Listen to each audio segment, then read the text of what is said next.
I didn't never really know what to do at the start. It's like, I want to do something that says, "Hi, YouTube, how's it going?"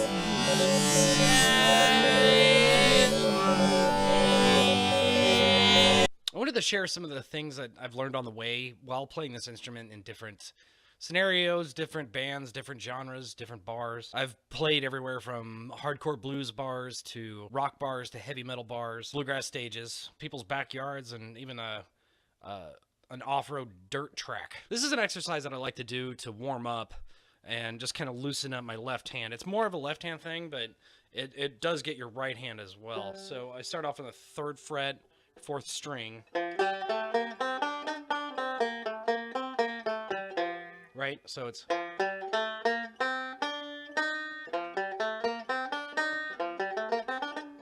Right?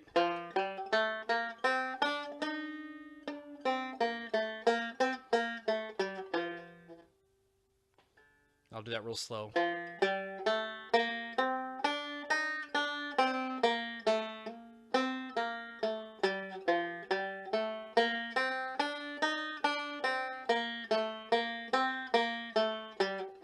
I am utilizing all 3 fingers. I'm not just going back and forth between the index and thumb, which is really popular. There's nothing wrong with that, but what I do is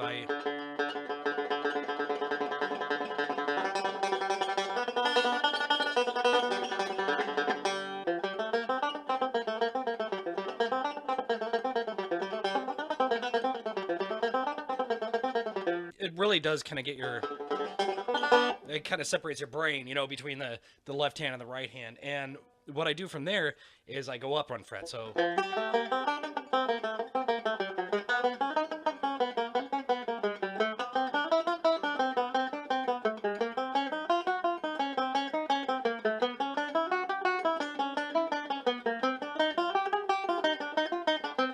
So... Now, I'm not changing anything. I'm just scooching that middle finger up 1. So once you get that basic pattern down,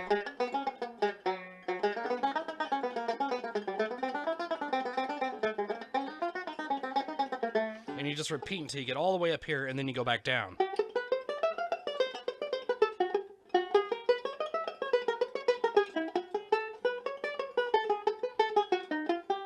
Man.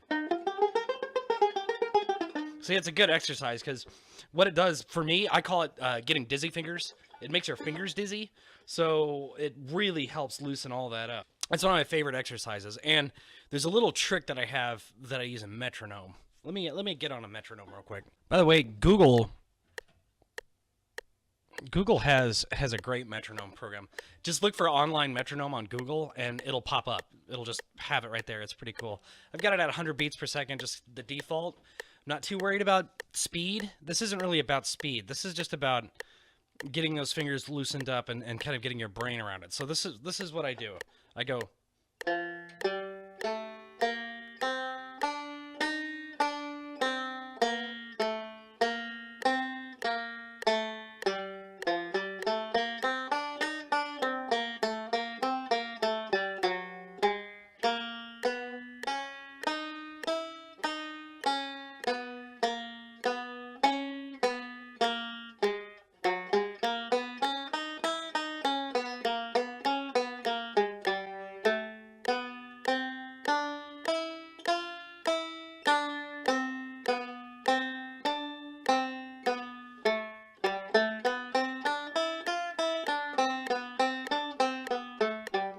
There you go. Isn't that great? And it really, I mean, you don't really have to have a metronome, but always working with a metronome helps. It really does. But, you know, let's say you're backstage in a green room or something, and you just kind of want to do a warm-up, and you don't have a metronome on you. You're just wanting to get a good warm-up. You don't really need one. You can...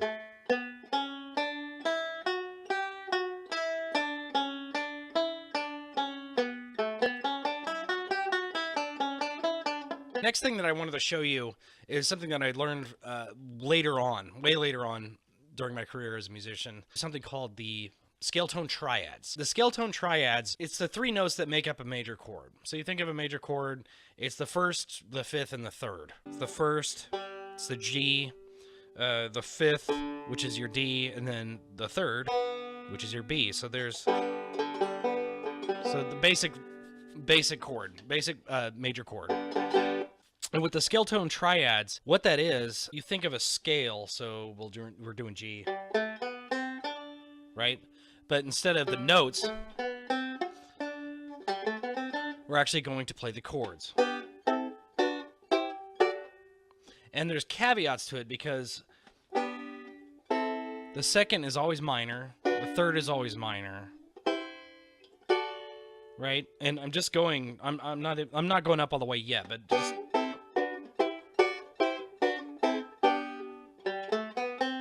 See how that works?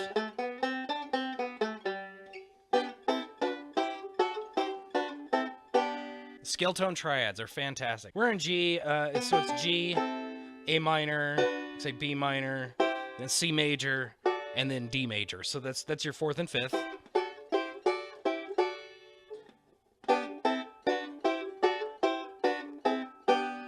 Right? So there's your scale tone triads for G. And you can go crazy on these.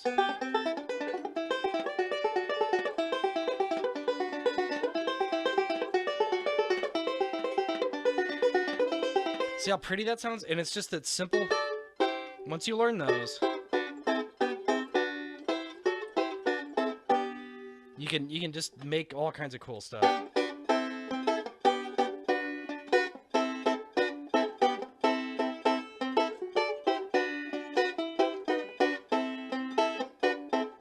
See what I mean? It's just great. You can stay there or you can go all the way up, which you're going to have your G major, A minor, B minor, C major, D major, E minor, which is your sixth, your minor sixth of G is E minor. So when you get to here, that's actually an F sharp diminished. And my last video about Hubert Sumlin, I had a lot of trouble just figuring out what that chord was. It's some chord is sort of seventh. You can call it like a seventh chord, but without the root. There's like no root to it. Right? It's a very strange chord shape. But for the sake of this scale, you can call this an F sharp diminished, which is what that is. So here's your F sharp. There's your F sharp diminished. Very interesting stuff. So you've got your G major, your F sharp diminished, your E minor, back to D, then to C, B minor, A minor, and then to G.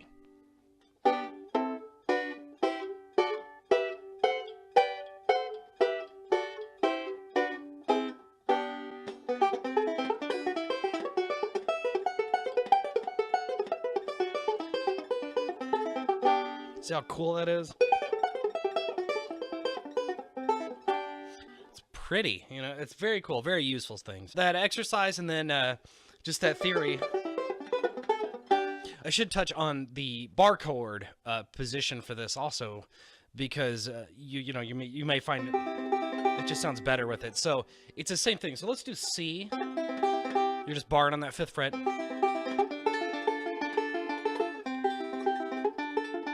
Play that minor position. Is that D minor? So you're gonna go C, D minor, E minor, F major, G major. That's A major, A minor. Again, when you get up here, you're gonna play a diminished chord, and the way you play a diminished chord in a bar fashion is that this is a B. That's kind of hard to see. Let's get up here to that. So here's your B, right? So you want to play B diminished, you would lower these two, the first two, the first string and the third string. So you would lower that and then have that here. So there's a B diminished.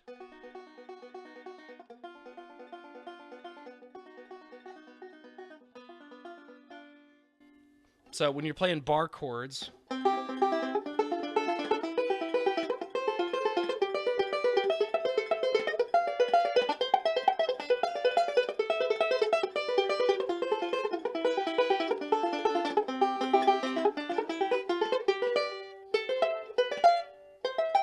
very cool stuff.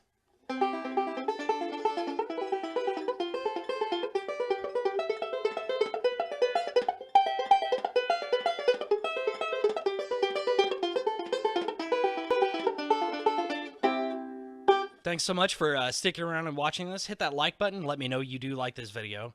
And stay tuned for more, because I've got all kinds of weird stuff I'm going to be bringing up later for my wild adventures with the banjo. So until then, take care. Thanks so much.